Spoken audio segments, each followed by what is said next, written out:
जेरले mobile दी charging मुकदी है उको battery बिजली ते ला के उनकी बैटरी बननी पौंदी है। मैं दी जेरले बैटरी मुकदी है तब मैं को खून लवावना पौंदा है। इंदे बगैर कोई हाल कोनी। हर कहीं दी अपनी रूटीन है। कोई बिजली ते चार्ज थींदा है ते कहीं दी बैटरी जनरेटर फुल करेंदा है। मैं दी बैटरी चाचू फुल करेनन जरे चाचू में खून देनन। हुण मेरी बैटरी चार्जिंग है। हुण आपको पता होना चाहिए। हुण मेरी बैटरी फुल है 100% बैटरी फुल है। मेरी चार्जिंग मुक्सी मको टुरांडा डानासी मको रोटी न बासी।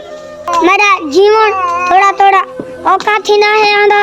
मोबाइल दी चार्जिंग फुल करनी होवे ता बिजली ते लावनी पौंदी है। बिजली ते चार्जिंग जरूरत होंदी है। जो अगर मेरी बैटरी मुक वने तो खून दी जरूरत पौंदी है। खून दे अलावा मेरी बैटरी चार्ज नहीं थी सकदी। क्यों जो मैं को अल्लाह पाक इशो जिया बनाए। हुण मैं तुआडे वास्ता तुसा मैं को खून गुलवा दिता करो। अल्लाह ताला भला करे ते तुसा जीवा पाए।